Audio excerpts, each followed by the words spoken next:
میرا عربی مالک بڑا دیالو قسم کا بندہ تھا. لڑکیاں بھاگ بھاگ کر اس سے جڑتی. عربی 10-10 ہزار ریال چٹکیوں میں لڑکیوں پر خرچ کر دیتا.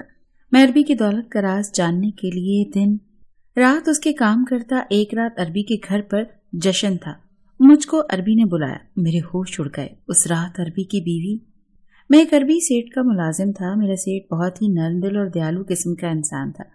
میں نے آج تک کبھی اس کے در سے کسی فقیر کو یا سائل کو خالی ہاتھ جاتے ہوئے نہیں دیکھا تھا. میں سیٹ کی فیکٹری میں ادنا سا ملازم تھا کہ اس فیکٹری کے شیشوں کو صاف کرتا تھا اور چمکاتا تھا. کبھی کبھی وہ مجھے اپنے گھر بھی لے جاتا. گھر کی صفائی بھی کروا لیتا اور چھوٹے موٹے کام بھی کرواتا تھا. میں گاؤں سے آیا تھا، اسی لیے میری رہائش کا کوئی انتظام نہ تھا. پہل جب مجھے عربی مالک کی فیکٹری میں نوکری ملی تو میرے پاس رہنے کے لیے بالکل جگہ نہیں تھی. تو میں یہ کرتا تھا کہ پورا دن فیکٹری میں کام کرتا رہتا. رات کو جب فیکٹری بند ہو جاتی تو فیکٹری کے باہر ہی فٹ پاتھ پر لیٹ کر سو جاتا. پھر جب سب فیکٹری کھلتی تو میں پھر کام میں مصروف ہو جاتا. کھانا میرا مالک فیکٹری کے ورکرز کو فیکٹری میں ہی کھلاتا تھا. شام کی چائے بھی ملتی تھی، اسی لیے کھانے پینے کا کوئی مسئلہ نہیں تھا. لیکن رہائش کا مسئلہ تھا، کیونکہ دسمبر کا مہینہ شروع ہو چکا تھا اور باہر لیٹنا اور سونا ایک بڑی آزمائش سے کم نہ تھا. ٹھنڈ میں پوری رات ٹھٹر کے رات گزارتا تھا. لیکن ایک بار میرے مالک نے مجھے فیکٹری کے باہر سوتے ہوئے دیکھ لیا. اتفاق تھا کہ وہ آج فیکٹری جلدی پہنچ گئے تھے. جب انہوں نے مجھے فٹ پاتھ پر کامتے ہوئے دیکھا تو فوراً سے اپنی گاڑی سے اتر کر میرے پاس آئے. اپنا کوٹ اتار کر میرے اوپر دے دیا. جب میں نے اپنے اوپر ایک کپڑا محسوس کیا تو فوراً سے اٹھ بیٹھا. دیکھا تو مالک کا قیمتی کوٹ میرے اوپر تھا. سامنے مالک کو دیکھ کر تو میں بے ساختہ اٹھ بیٹھا تاکہ مالک کا کوٹ گندا نہ ہو جائے. میں نے فوراً سے پکڑا اور کھڑا ہو گیا. میں نے کہا، مالک یہ آپ کا کوٹ گندا ہو جائے گا. کہنے لگے، تم اتنی سردی میں یہاں کیا کر رہے ہو؟ اپنے گھر کیوں نہیں جاتے؟ یہاں تو تم ٹھنڈ کی وجہ سے بیمار ہو جاؤ گے. میں نے کہا، مالک یہاں میرا کوئی گھر نہیں ہے. میں گاؤں سے آیا ہوں. شہر میں رہائش کا کوئی انتظام نہیں ہے. ہاں، اگر آپ فیکٹری کے کونے میں مجھے سونے کی اجازت دے دیں تو میرا یہ مسئلہ بھی حل ہو جائے گا. وہ کہنے لگے، فیکٹری میں کیوں؟ میرے گھر میں بہت سے کوارٹرز خالی ہیں. ایسا کرو، جب میں فیکٹری بند کر کے شام کو گھر جاؤں تو تم بھی میرے ساتھ چلے جایا کرو اور چھوٹے موٹے گھر کے کام بھی کر دیا کرنا اور تمہیں رہائش بھی مل جائے گی. یہ سن کر تو میں نے مالک کے پیر پکڑ لیے. میں نے کہا، مالک اللہ آپ کو بہت خوش رکھے. مالک کی دریا دلی دیکھ کر تو میری آنکھوں سے آنسو جاری ہو گئے تھے. کیا آج کے دور میں بھی ایسے لوگ ہوتے ہیں جو ملازمین کا اتنا خیال رکھیں؟ ورنہ ایک عام سے شیشے صاف کرنے والے ملازم سے مالک کہاں سیدھے منہ بات کرتے ہیں. لیکن وہ تو اپنے اندر نہ جانے کیسا دل لے کر پیدا ہوئے تھے. کسی کا بھی دکھ سنتے تو فوراً سے اس کی مدد کے لیے تیار ہو جاتے. مالک نے میرا بہت بڑا مسئلہ حل کر دیا تھا. لیکن میں نہیں جانتا تھا کہ مالک کے گھر جا کر مجھ پر ایسے انکشافات بھی کھل سکتے ہیں کہ ہوش اڑ کر رہ جائیں گے. اس رات میں مالک کے ساتھ ہی ان کے گھر پر چلا گیا تھا. مالک مجھے گھر کے اندر لے گئے. وہاں ان کی بیگم بھی موجود تھیں. گھر کے ملازمین سے بھی اس عربی مالک کا رویہ بہت ہی محبت کرنے والا تھا. لیکن مجھے مالکن کچھ عجیب سی لگی تھی. بالکل خاموش سی، کسی بات میں وہ بولتی ہی نہیں تھی. میں نہیں جانتا تھا کہ اس کی وجہ کیا ہے. حالانکہ جیسا ملنسار رویہ مالک کا تھا اس کی بیوی کو تو ویسا ہی ہونا چاہیے تھا.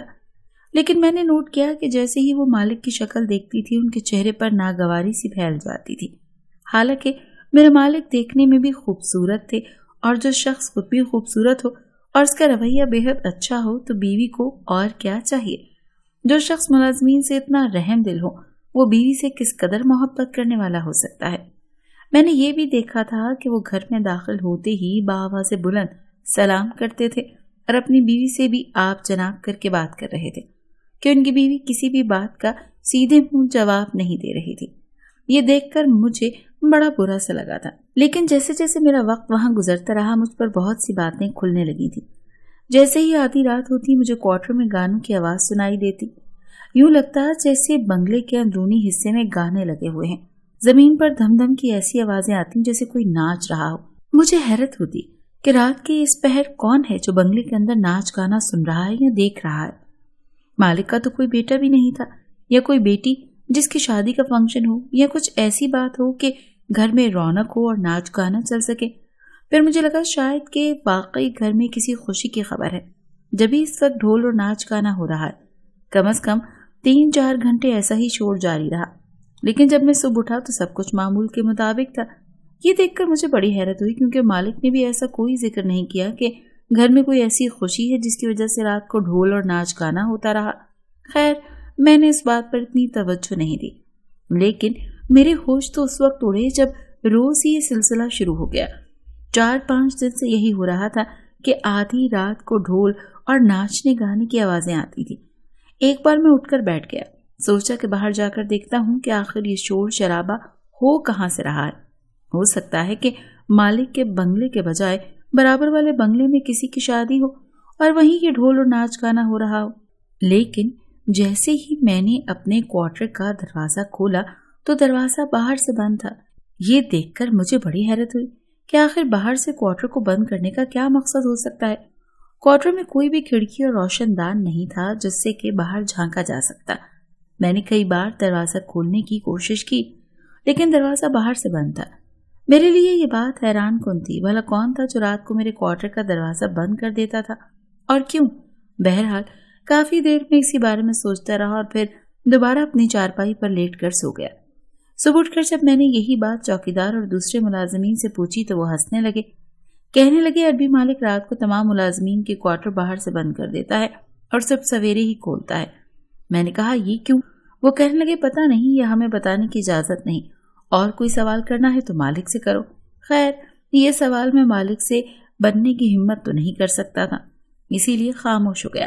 لیکن میں اس بارے میں سوچنے لگا کہ کیسے میں کوارٹر سے باہر نکل سکتا ہوں۔ پھر ایک ترکیب دماغ میں آئی، میں نے جھٹ اس پر عمل کیا تھا۔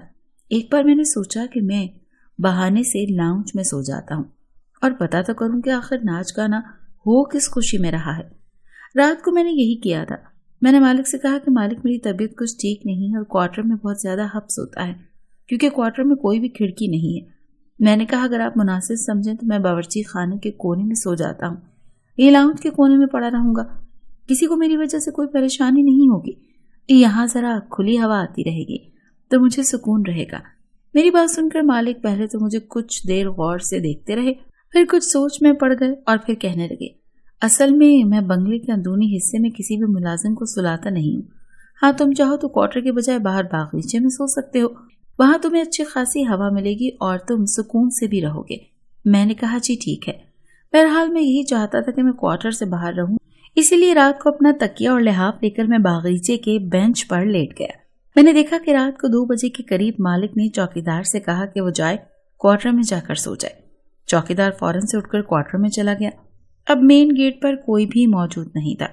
مجھے حیرت ہوئی کہ چوکیدار کا کام تو پوری رات گیٹ پر ڈیوٹی دینا ہی ہے، مالک نے اسے کوارٹر میں کیوں بھیج دیا؟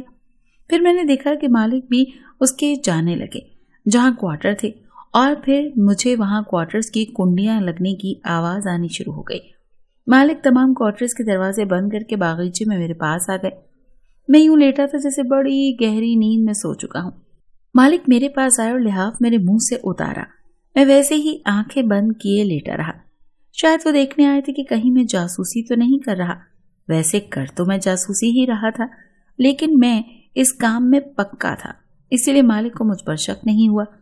بجائے مالک اپنے بنگلے کے اندر جانے کے وہیں پورچ میں ہی چکر لگانے لگے۔ تقریباً 15 منٹ کے بعد باہر ہارن کی آواز سن کر فوراً سے انہوں نے اپنے بنگلے کا مین دروازہ کھولا تھا۔ میں نے لحاف کے اندر سے ہی آنکھیں پھاڑے دیکھا تو مجھے گاڑی کی تیز روشنی نظر آئی اور گاڑی کی چرچراہٹ سے بھی یہ لگا جیسے کوئی گاڑی بنگلے کے اندر پارکنگ ایریا میں کھڑی ہو۔ اور اس کے بعد جو منظر میں نے دیکھا تو میرے کانوں نے سنا، میرے تو ہوش اڑانے کے لیے کافی تھا۔ وہ 4-5 لڑکیاں تھیں جو بہت خوبصورت تھیں اور بہت خوبصورت میکسیاں پہنے ہوئے تھیں۔ میک اپ بھی بہت تیز کر رکھا تھا۔ عربی مالک کے چہرے پر خوشی کی لہر دوڑ گئی تھی۔ میری جان تو اس وقت نکلی جب میں نے مالک کو لڑکیوں کے ساتھ معانقہ کرتے ہوئے دیکھا تو میری حیرت کی انتہا نہیں رہی تھی۔ اس کے بعد وہ لڑکیاں بنگلے کے اندرونی لاؤنج میں چلی گئی۔ کچھ دیر بعد ہی ڈھول کی اور ناچنے گانے کی آوازیں آنے لگیں۔ میں اٹھ کر بیٹھ گیا کیونکہ اس وقت پورے لان میں چوکیدار تک نہ تھا، اسی لیے مجھے کسی کا ڈر بھی نہیں تھا۔ میں نے دیکھا کہ سامنے بنی کھڑکیاں جو کہ بنگلے کے اندرونی جانب کمروں کی تھیں، ان میں سے ایک کمرے میں لائٹیں جل رہی تھیں جس کی روشنی باغیچے تک آ رہی تھی اور وہاں پر پرچھائیاں سی بھی دکھ رہی تھی۔ ایسا لگ رہا تھا جیسے وہاں پر رونق میلہ لگا ہو اور وہ لڑکیاں وہیں ہوں